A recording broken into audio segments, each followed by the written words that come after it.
What's up, YouTube?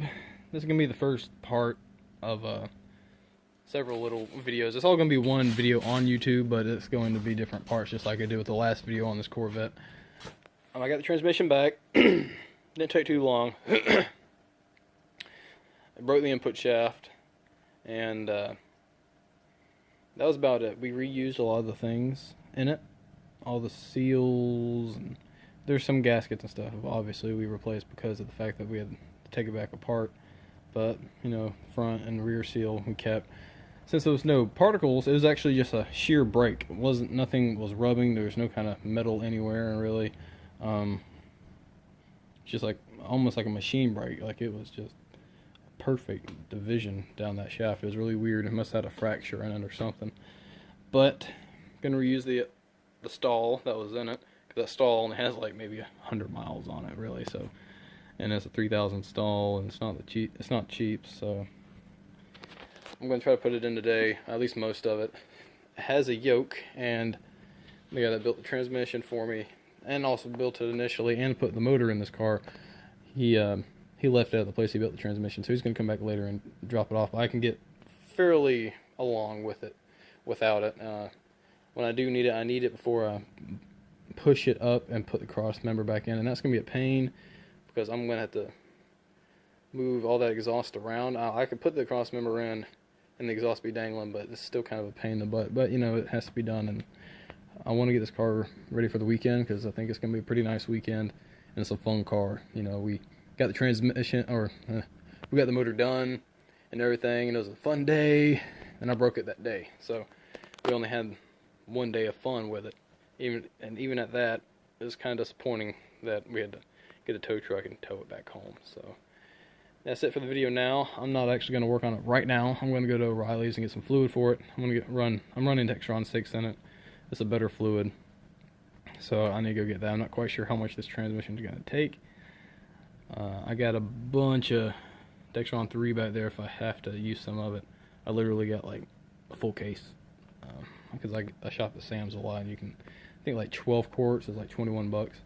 And it's not a bad fluid, but you know, something that puts out this much power, you want a newer fluid if it's offered, and that fluid, it seems to be a better, it's backwards compatible. So you know, you can use that fluid on all these Turbo 400s, 700R4, stuff like that. So, all right, that's it for now. Well, this is part 2 of the video. Probably gonna be only 3 parts, but all one video. Transmission is in. It is not completed yet. Where is it? There it is. Yeah, I don't have the cover for that torque converter, but it don't really matter.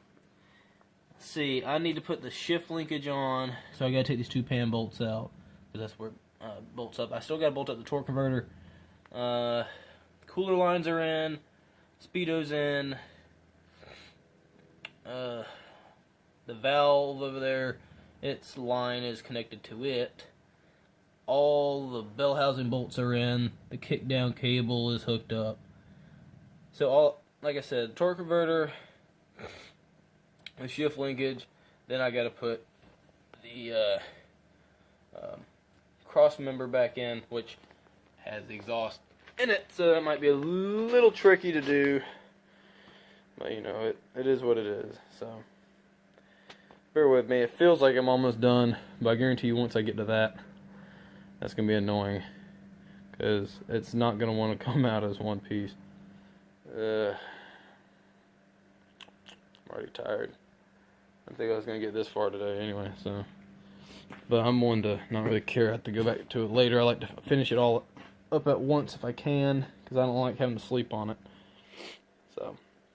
Alright, stay tuned for part 3 and finish. It's probably going to be just showing you I'm done. Then I might make another part of actually process of filling up the transmission properly. This thing doesn't really start that quick, so I'll just turn it over a couple times. Even if it fires up, then cut it right back off so I can put more fluid in it, because it'll suck up the fluid it'll suck up the 4 quarts that pan holds pretty quick. And you don't want it to run dry, so it holds about 10.5 quarts total. That includes the fluid in the torque converter, so I didn't really drain the torque converter. I thought I did until I looked in there and it was still full. So, you know, I'm only got to add about 8 or so because torque converter holds quite a bit. Like I said, reuse the old torque converter, which is really a new torque converter. It only had about 50 miles on it, so and that's it. Well, I don't know if I'm going to include the last video I made last night or not, but it's all together. Finished it up around 8, I believe, but I had to wait for that yoke. So in total, it probably took me about 2.5 to 3 hours to put it back in. The battery was dead in it, so that kind of stunk. But because I brought it out, I pushed it out. Because this car runs pretty rich, based off the way it's tuned right now, and I just could not bear to run it as long as I need to for the fluid and everything in that garage. I would just die, probably, literally. So right now I'm waiting for it to charge up. It's gonna take a little while. It's kind of dirty because it's been sitting for a couple weeks. And I don't know why the battery died. Maybe something to do with because I had to leave it in neutral when I was doing all the work. But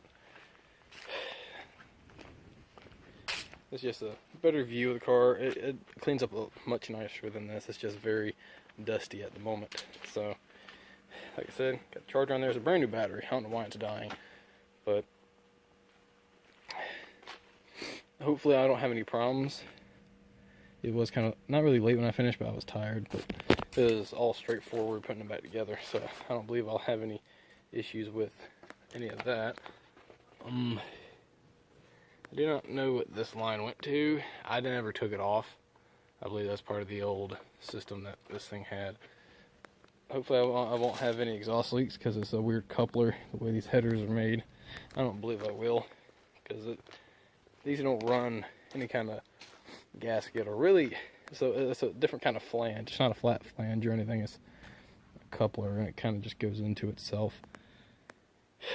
But that's it. I will make a video when it's all done and just do an overview on the car itself. But these were going to be a series of transmission, you know, removal, and I didn't feel like rebuilding this transmission, and so I just took it back to the guy who built it in the first place. So, and like I said in the one video I already have on YouTube, I don't do step-by-step stuff unless someone asks me to, just because it takes way too much time, and there's plenty of videos probably online about taking them out. But yeah, it's all in there. It's got a high torque mini starter. I'm somewhat worried about those cooler lines for the transmission. They're kind of close to the manifold or the headers. But I know that's what the guy that put the motor in was worried about that too. But it didn't seem to do anything to it. I do get the old input shaft that broke. That's actually how it ended up breaking, because that doesn't go there, but it went in like this and just sheared it. There's really not a whole lot of material there. We were looking up online.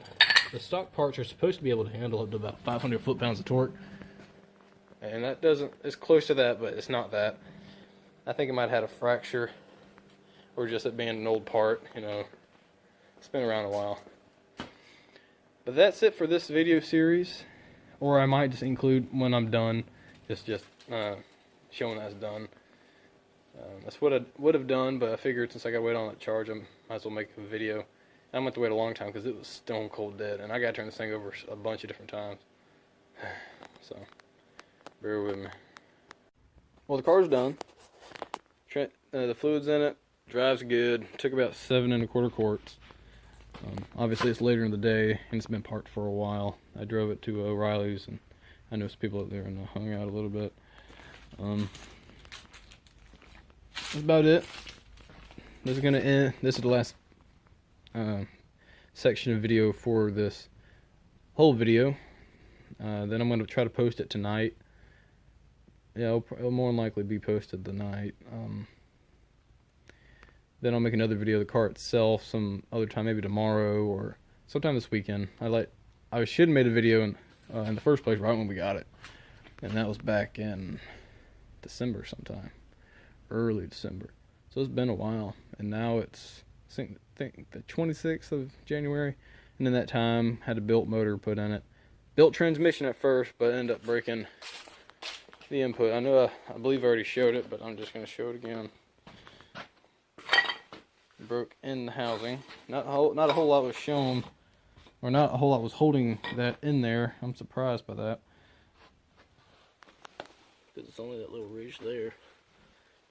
But that's it. And I hope you enjoyed these videos. And if you want me to go more in depth in this car, maybe go under it and show what's all around. Now, if you do want to do this job with one of these cars, it's actually pretty easy to do.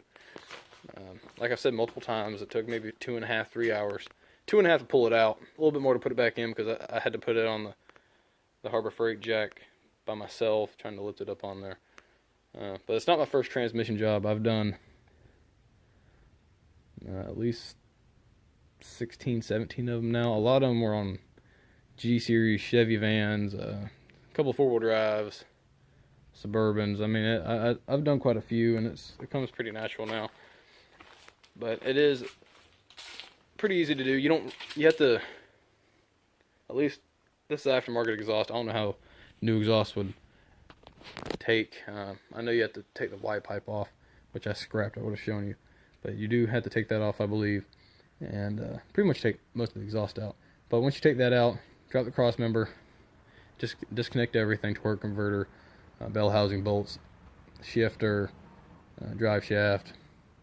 Then you have a couple odds and ends, and there's some other stuff.